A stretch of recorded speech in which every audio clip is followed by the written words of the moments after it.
Bueno, gracias. Creo que se van a aburrir de tenerme aquí. Pero bueno, este es nuestro último panel del día, las últimas conferencias del día. Y, y creo que tenemos un panel espectacular y único dentro del Summit, porque conmigo me acompañan hoy 4 venezolanas y un venezolano, 3 venezolanas y un venezolano que están invirtiendo en el mundo y que están dejando muy en alto a Venezuela. Entonces, para los que me han visto, yo nunca preparo estos paneles. Yo simplemente llego para acá y voy armando algunas preguntas, que yo tengo algunas anotadas, pero yo nunca les digo a ellos lo que les voy a preguntar. Y como es el último, yo simplemente quiero saber cómo se sienten de que ustedes no saben qué les voy a preguntar. ¿Todo bien, tranquilos, no hay ningún tipo de nervios? O sea, todo perfecto, ¿sí? Trabajamos en Venture Capital, entonces El riesgo te encanta. y los nervios también. Ok. ¿Cuándo son buenos? ¿Con qué pregunta quieren empezar? ¿Qué les gustaría que habláramos de primero? Creo que Patrick tiene un par de preguntas, ¿no? Patrick dijo que le iba a ser el moderador. No. Esteban es muy bueno haciendo esto. Yo lo dejo en las manos del profesional. Bueno, vamos a empezar simplemente para ubicarlos a todos ustedes, con quién está aquí con nosotros. Cuéntanos dónde están y cómo se iniciaron en este mundo de ser inversionistas de capital de riesgo. Bueno, yo soy Luis Arnal, estoy en México viviendo, ahorita trabajando en Nazca, un fondo de Venture Capital enfocado en Early Stage para la TAM. Tengo 10 años dedicada a todo lo que es el capital privado, específicamente en Venture Capital. Feliz, es lo que amo, es mi pasión, es literalmente lo que me hace respirar. ¿Y cómo entré? Pues desde que llegué a México tengo un gran amigo personal, que seguro también ustedes todos conocen aquí, que es Rafa de Aro, de Cometa. Y Rafa un día me dice, vente a trabajar conmigo. No, lo conozco. Y me dice, pues sí, qué chévere que estás en México, suerte. Pues ya tenía abogado, yo soy abogado, ya tenía abogado. Y yo digo, ay Diosito, por favor, que se vaya la abogada, que se vaya la abogada, que se vaya la abogada, que se vaya la abogada. Mira, fue tanto lo que le pedí al universo y a Diosito que me escribí Rafa como a las 3 semanas. Se fue mi abogada, y yo, yes. Y me buscó, y literal ahí mismo empecé a trabajar con ellos. Trabajé un poquito más de casi 4 años con ellos. Y honestamente, yo creo que una de las cosas que a todos somos iguales en todos es que el VC te atrapa, aquí te quedas, ¿no? Entonces yo dije, yo quiero ser la mejor abogada de fondos, punto, en la TAM, no quiero que haya nadie mejor que yo. Entonces empecé a trabajar en fondos, con despachos de abogados con fondos. Pues ahora estoy con Nazca, que es, yo creo que el top 3, ¿no? Entonces estoy feliz. Gracias, Luisa. Vamos a decir, a ver, Patrick. Me quedé intrigado yo, o sea, estaba oyendo como... Luego te cuento el final. No. Bueno, mi nombre es Patrick Dolman. Yo creo que hay algunas personas que ya me conocen aquí. Tuve el año pasado, Esteban me invitó. La verdad que súper agradecido de siempre participar en esto y apoyar de cualquier forma. Yo he trabajado en banca de inversión, en la parte de M&A y Equity Capital Markets, que es la parte de IPOs, etcétera. Entonces, en la parte de tecnología, y después trabajé en un Growth Equity Fund, que esencialmente no es Venture Capital como lo ven aquí, que es super early stage, sino es un poquito más avanzado, pero tampoco es private equity, que son compañías súper maduras. Entonces, un in-between, las compañías que están creciendo mucho. Entonces, puede ser de Serie B a pre-IPO. La pregunta de cómo llegué a este lugar creo que fue bastante natural. Yo soy una persona muy abierta y digo que sí a todo, así más o menos intento ir a las personas. Yo llegué a Nueva York porque conocí a una persona en un bar que trabajaba en Morgan Stanley y me dijo, creo que tú serías un buen fit para el equipo de tecnología de Morgan Stanley. Le dije, súper, me entrevisté, fue un súper buen fit y terminé trabajando ahí 2 años y medio, donde hice el IPO de Nubank, trabajé directamente con David Vélez bastante, también el IPO de dLocal, hicimos un par de M&As, fue súper interesante. Y en todo ese proceso, no sé si ustedes conocen la compañía SoftBank, es un fondo gigantesco de 100 billion en Estados Unidos, hicieron un fondo de 8 billion en Latinoamérica. Como yo estaba cubriendo tecnología, naturalmente ellos estaban comprando todo porque deploy $8 billones en Latinoamérica es un poquito difícil, casi que puedes comprar un país. Y terminé trabajando bastante con ellos y uno de los que llevaba el fondo, que se llama Marcelo Clauré, decidió irse del fondo a crear su propio fondo que se llama Bicycle Capital, él y 4 otros partners de SoftBank. Y ahí, como ya me conocían y sabían cómo trabajaba, yo era venezolano, sabían que era latinoamericano, hablaba español, era muy buen fit y esencialmente fue la primera persona que contrataron en el equipo. De ahí estuve 2 años y medio, los ayudé a construir todo el equipo y a deploy 4 inversiones. Y bueno, aquí ahorita estoy explorando en Venezuela. Esteban me invitó el año pasado y naturalmente entré más en la parte de VC más temprano porque como mi fondo invertía más adelantado, me llegaban oportunidades de Serie A, pre-seed, seed. Entonces yo, como te digo, que soy una persona muy curiosa, terminaba jugándomela de alguna forma para entrar yo personalmente o yo con mi hermano o con alguien porque me parecían muy buenas oportunidades para pasar, ¿no? Y al final del día creo que tenía un valor agregado. Y bueno, yo hoy en día estoy aquí, de nuevo, súper agradecido de participar y dar de vuelta un poco también a mi país. Gracias, Patrick. Bueno, Ana. ¿cómo llego yo a Venture Capital? A ver, una formación 100% en el área de manufactura toda mi carrera, haciendo cerveza, trabajando en empresas polar. Y un día decidí no seguir formando parte del mundo corporativo tradicional. Quería algo distinto, algo que tuviera mucha libertad. Y así como Luisa pidió que el abogado saliera, yo le dije, papá Dios, yo quiero trabajar en algo que me guste, que me dé libertad y que lo pueda hacer desde donde yo quiera estar. Y una amiga me envía el job posting. Yo digo, bueno, yo no sé qué es Venture Capital, yo no sé nada de finanzas, pero todo lo demás que piden aquí yo lo tengo. Y me postulé. Llegué a la entrevista y con total honestidad le dije, acabo de investigar qué es Venture Capital, pero te aseguro que yo puedo aprender. Y así llegué a Integra, donde estoy hoy por hoy. Y, a ver, es esa apuesta. Creo que al final todos los que estamos en este negocio hoy estamos apostando. Yo llegué al VC porque apostaron en mí, básicamente. Bueno, yo creo que mi camino es un poco más atípico. O sea, yo más parecido, te diría, a Patrick. Yo estudié afuera y después de estudiar siempre tenía la venita de finanzas, muy finanzas tradicionales, no venture, y más bien que creo que era muy skeptical de todo el mundo de VC. Trabajé en un banco 4 años y medio en Nueva York haciendo deuda estructurada y derivados, entonces todavía más complicado y más lejos de VC. Y se presentó la oportunidad de regresar a Venezuela. Yo tenía mucho tiempo ya queriendo regresar, pero no tenía nada laboral que dijera voy a tomar el leap of faith. Y mi familia me dijo, mira, estamos empezando esta nueva empresa, necesitamos a alguien operativo, vente, tienes skin on the game, y bueno, ya pensando más en fundar patrimonio. Entonces tomé la oferta, me vine y ahí comenzó el roller coaster. O sea, me vine dejando un trabajo que amaba y resulta ser que llegué a una empresa que tenía problemas legales, no se hizo el diligence bien en el momento que se invirtió y tuve 9 meses haciendo un exit strategy, trabajando en liquidación de empleados. Y bueno, mi mundo de venir a Venezuela se cambió 360 grados y ahí sí tomé una pausa y dije, ¿qué quiero hacer ahora? Que realmente no me gustaba mi primer trabajo de finanzas, que sí me gustaría comenzar a explorar ahorita. Y VC era como ese in-between de voy a ver finanzas, pero desde un ángulo de mucho emprendimiento y de conexión con tecnologías nuevas y tener algún tipo de impacto en la región, que siento que era algo que a veces sentía que nada más estaba haciendo más rico a los ricos y trabajando con dinero poco falso o ficticio. Y bueno, tuve una reunión que para mí al comienzo era let's do como muscle training, tener una primera reunión con un VC para ver qué es esto.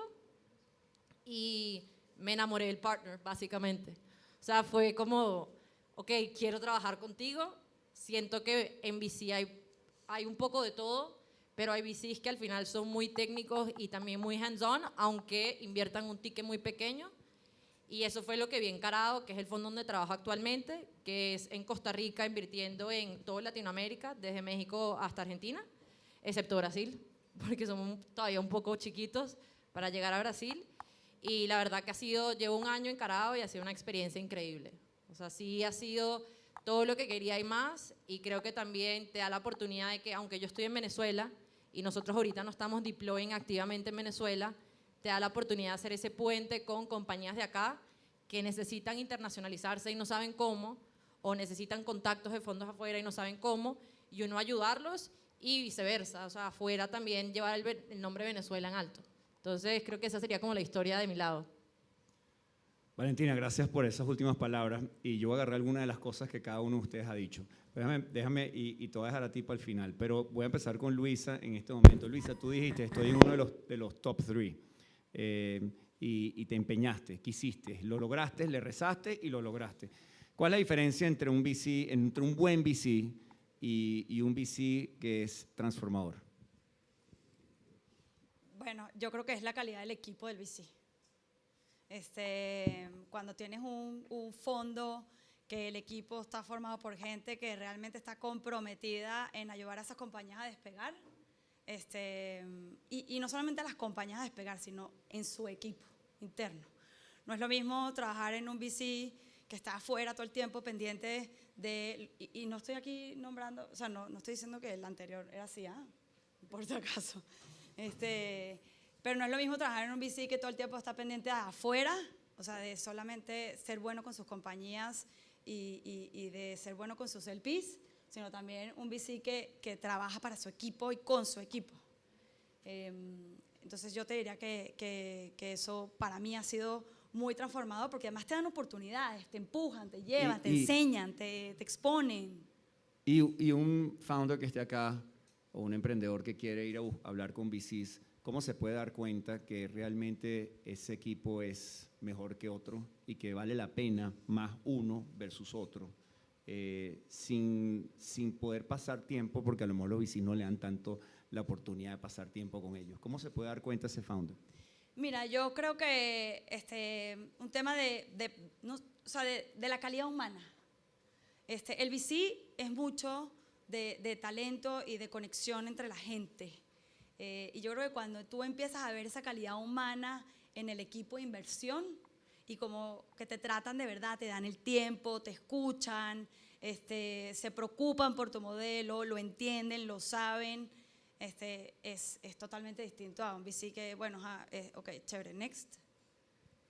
Yo creo que la calidad humana a mí me parece, o sea, así como los VCs invierten en talento, el founder debería buscar talento y people skills. Espectacular, espectacular esto, y vamos a aguantar aquí un segundo con esto.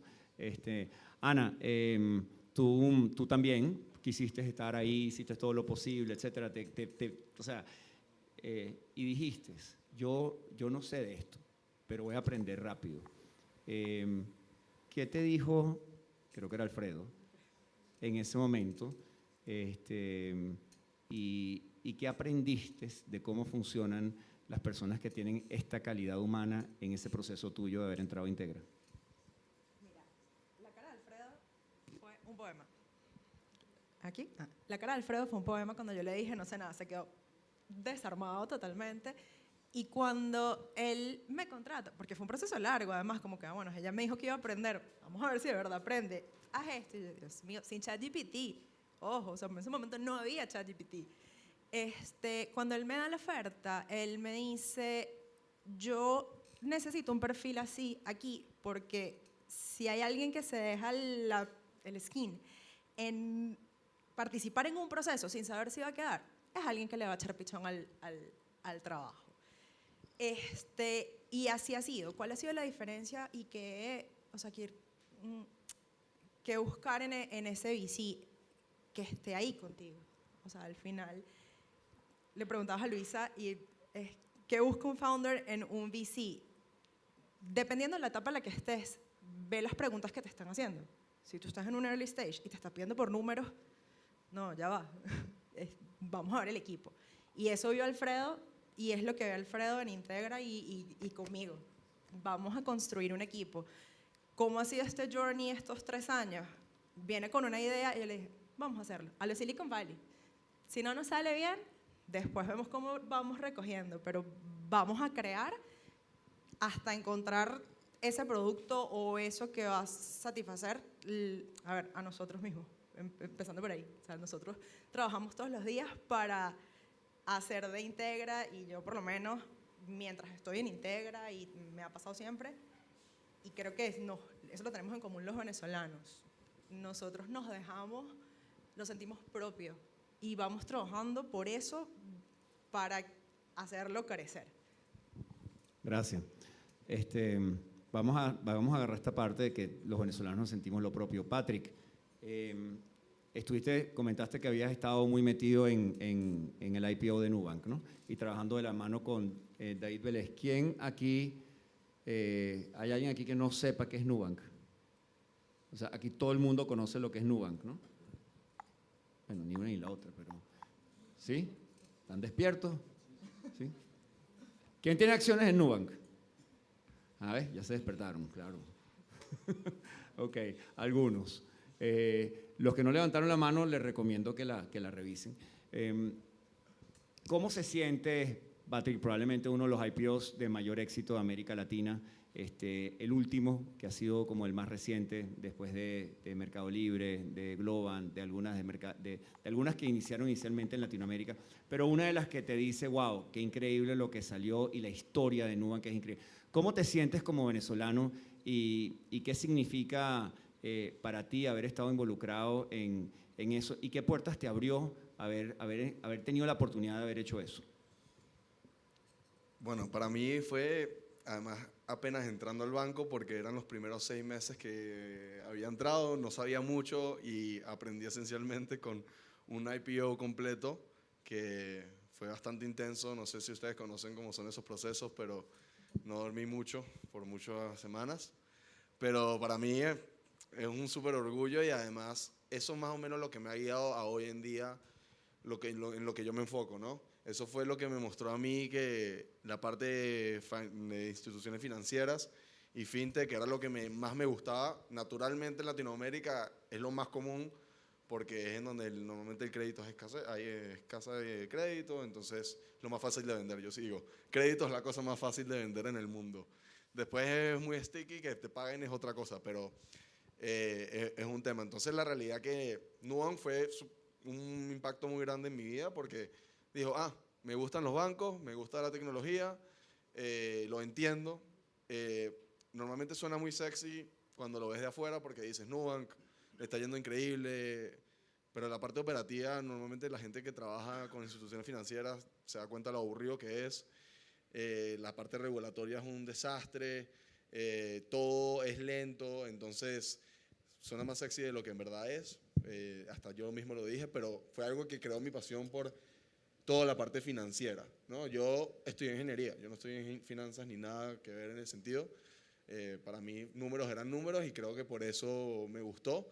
La parte financiera siempre son más enfocadas en los números que que pueden ser otros negocios. Entonces, para mí, además, yo entrando con 20 años en el banco y conociendo a David en mis primeras 2 semanas, fue como súper motivante, ¿no? Además que hoy en día, más bien, apenas salí del banco, porque naturalmente estoy limitado a comprar cualquier cosa, fue una de las primeras inversiones que hice, ¿no?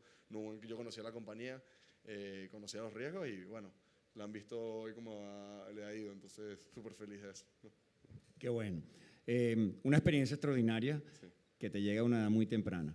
Y Valentina, tú hablabas del orgullo de llevar esa bandera venezolana, y quiero que nos movamos a esa parte, el orgullo global de ustedes como gente que ha tenido la oportunidad de estar en México trabajando con los mejores VCs, o en Brasil con una de las compañías que más éxito ha tenido en Latinoamérica, o estando trabajando con alguien que está en Silicon Valley, y tú que estás viendo ahorita de todo.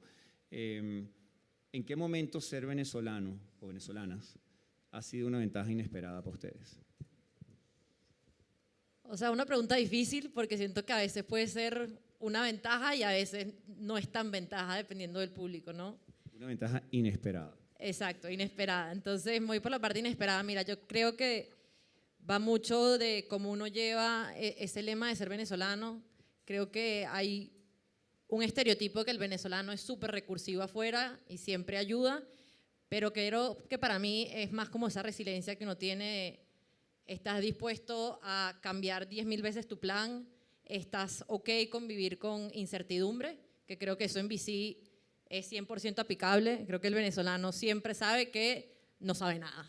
O sea, como que no sabes cuál es el next Y no move. le importa decirlo, ¿no? Como Ana. Pues. Tal cual. O sea, la última vez que tuve un viaje, mi jefe me decía, no sé si vas a poder regresar porque cierran el espacio aéreo. Yo como, no importa, yo igual voy. Entonces creo que es tener esa flexibilidad, y que esa flexibilidad la gente creo que en todas partes del mundo sí la aprecia bastante. Y nosotros lo tomamos mucho por sentado, y creo que cuando tú te pones de par en par con muchas otras personas de otras nacionalidades, no necesariamente es así. Y creo que eso es donde capaz ha sido más una ventaja, inesperada o esperada, no sé, pero creo que es donde más yo lo he podido sentir. Y en el análisis de oportunidades, ¿dónde has sentido que por ser venezolano te ha ayudado en algo en ese análisis? Si es que eso se puede decir. Bueno, o sea, creo que en el análisis de oportunidades dices tú como de pipeline o compañías. Cuando hay algo que van a analizar, hay algo que está en tu ADN, en tu formación, en tu crecimiento como venezolana, en tu característica como venezolana, que te ayuda a ser un buen venture capitalist. Creo que saber que nada es imposible, y suena demasiado cliché, y yo sé que suena feo, pero es así. O sea, creo que cuando uno comienza a emprender, todo el mundo te pone los peros, y los peros siempre van a existir. Y creo que mucho de mi trabajo anterior, que yo trabajaba en deuda estructurada, viendo todos los riesgos y cómo mitigarlos, aquí creo que la liberación es que están los riesgos y tienes que aceptarlos y vivir con ellos. Entonces, creo que ahí es donde viene más lo que tú comentabas, que realmente uno está cómodo tomando riesgos y sí, y lo saca adelante, y hay peros, pero no es nada imposible. O sea, las cosas al final sí salen. Creo que va mucho con el tema de actitud. Creo que si tú desde el día uno estás negativo, las energías para mí sí se sienten, y creo que también hablando un poco lo que decía Luisa de cuál es el VC y cuál es el founder para cada uno. A veces hay un match y a veces no, y mucho va de esa energía que uno le transmite al propio emprendedor, que te tienes que rodear de fondos que realmente no seas un cheque más, sino que pasan todo el día pensando que son 26 compañías del portafolio. Quiero que a cada una de ellas les vaya bien, y cómo trato de aportar valor, aunque mi ticket sea de 100, 150, $200,000. Yo sí te tengo una historia de por qué ser venezolano me ayudó. Imagínate, primero, la cantidad de riesgo la capacidad de riesgo que tengo. Yo digo, los bonos venezolanos es mi activo favorito, y la gente no los toca. Y yo lo llevo diciendo 5 años, y si lo hubieran hecho, lo hubiera ido excelente, pero bueno, esa no es la historia. La verdad es que yo, cuando estaba en Nueva York, en Morgan Stanley, me gané el puesto en una cena con el CEO James Gordon del momento, que era el CEO más pagado en Nueva York de cualquier banco. Y mucha gente se le olvida lo exitoso como que Venezuela era como país. Venezuela tuvo la OPA hostil más grande de Latinoamérica, que fue Electricidad Caracas, por AES. Eso es una historia que esencialmente es conocida en todo el mundo, y muy poca gente en Venezuela, venezolanos, la conoce. Por suerte, el banco que hizo esa OPA fue Morgan Stanley. Y yo, cuando estuve en esa cena, cuando me presenté, era una de las cosas que yo conté sobre mi país. Y por casualidad, la persona que había trabajado en ese deal era James Gordon. Y cuando se le dio cuenta de todo lo que yo sabía de eso, me hizo que me siente al lado, y para mí era, no sé qué tan importante normalmente es, pero para mí fue un súper honor, y además un súper buen orgullo, porque fue, qué locura que esa OPA la hicimos, y el país como está ahorita. Yo siempre he querido mucho a Venezuela, y es una persona que tú dices, este tipo ni ve Venezuela, ¿no? Entonces, a mí eso primero, quedé increíble en la cena, y segundo fue como que demasiado feliz que había conocido a alguien que había trabajado en ese deal, ¿no? Pero yo lo que digo, la gente se le olvida lo que era Venezuela. O sea, en PIB era número 1.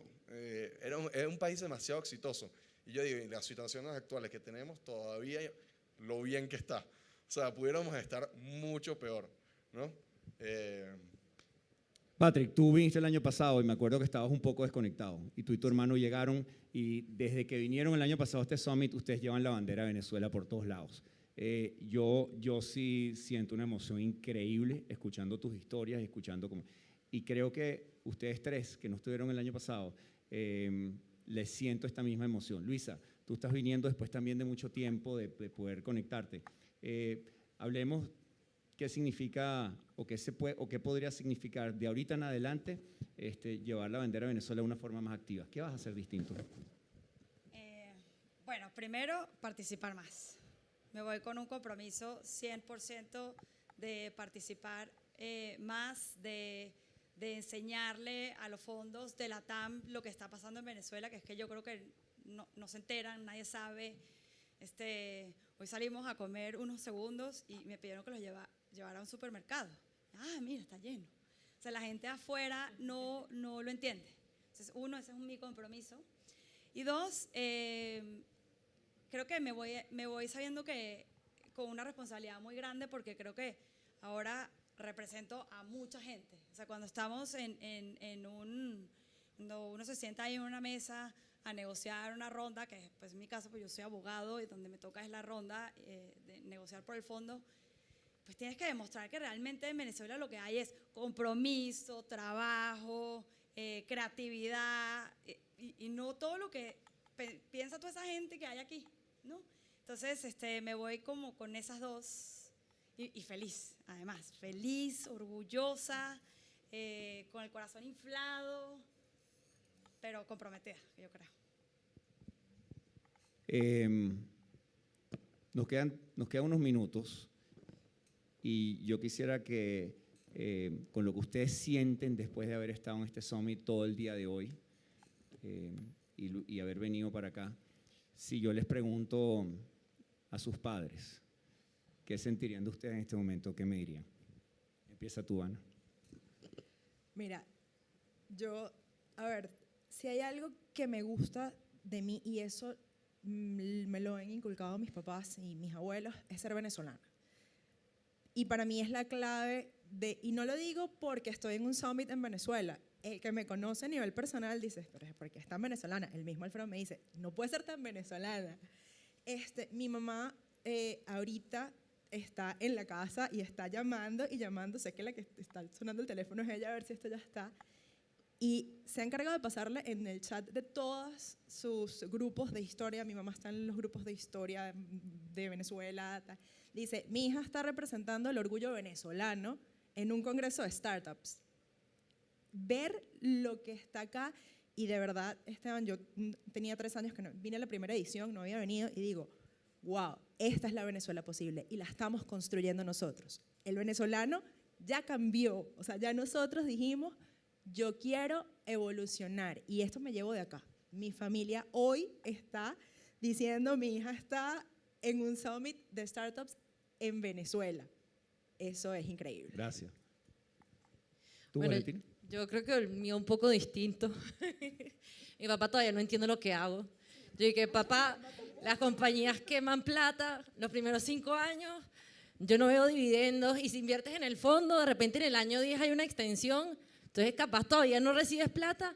Y me dice, Valentina, estás perdiendo tu tiempo. O sea, creo que, pero definitivamente orgulloso, o sea, más allá de eso, que todavía no entiende, sí sabe que le pongo muchísimo corazón a lo que hago, y creo que poco a poco también, y para mí es un reto, y creo que esto es un reto que todos nosotros vamos a tener con Venezuela en sí, que es que el venezolano, el típico inversionista venezolano, no entiende el asset class. Y nuestra bandera, creo que más allá de ser venezolano fuera, es aquí en Venezuela cómo promovemos el asset class y cómo promovemos que más gente entienda que para progresar y evolucionar también hay un costo. Y ese costo es de repente no tener liquidez inmediata. Pero hay mucha gente con mucha plata que puede apostar por Venezuela y que simplemente porque no lo entiende y porque tienen en esa mentalidad necesito liquidez inmediata, no lo hace. Y entonces creo que, o sea, por ahí va más la cosa para mí. Este tipo de eventos, o sea, mi fondo particularmente no está invirtiendo activamente en Venezuela, y yo siempre digo, yo no invierto de repente con plata, pero con Sweat Equity lo que puede ayudar, lo hago. Y sé que van a hacerlo el día que puedan, gracias a ti. Luisa, se nos está acabando el tiempo, rápidamente. ¿Qué dirían, cómo se sentirían tus padres de verte aquí en este summit? No, mi mamá está que no se, o sea, no se cree que haya regresado a trabajar, ¿no? La vi allá afuera. Está, o sea, no se lo cree. Que ella esté aquí trabajando y no de visita, no se lo cree. Está feliz, gracias, porque pues te lo debemos a ti, así que gracias, está feliz, orgullo 100%. Patrick, tu papá, si estuviera en Venezuela, estaría aquí sentado. Palabras finales. ¿Qué pensaría mi papá? Que me ponga a trabajar. Ya se habla. Que nos diga. ¿Qué hago hablando aquí? No, mentira. Él en verdad está súper feliz que aunque yo, mi hermano, hasta mi hermana, hemos vivido creo que la gran parte de nuestras vidas afuera, nunca perdimos esa conexión. Yo la realidad es que tengo muchos amigos que se mudaron conmigo y todo, y es como Venezuela ya es un mundo extraño. Yo le digo, le debo todo, ¿no? Al final del día, es la realidad, le debo todo. Entonces, yo desconectarme de este país no puedo. Entonces, yo creo que está muy feliz que nosotros logramos quedarnos con ese vínculo. Muchas gracias a él y gracias a mi mamá también. Entonces, ¿eh? Mira, muchísimas gracias a los cuatro. Normalmente en las conferencias, y estuve la oportunidad de ir a varios Tech Week este año, uno no tiene un panel así. Los venezolanos creo que tenemos una energía muy especial, hay un sentido de orgullo muy grande. Yo les quiero dar las gracias por lo que están haciendo y sobre todo porque se siente en la emoción, en la forma como hablan, que llevan la bandera de Venezuela bien adentro. Sigan haciendo lo que están haciendo y yo solamente les voy a pedir un favor, asegúrense de que en los fondos donde están o donde van a estar o donde estuvieron, pongan el ojo en Venezuela pronto porque aquí hay muchísima gente con muchas ganas de hacer cosas extraordinarias. Gracias nuevamente a este panel y gracias a todos ustedes por estar aquí.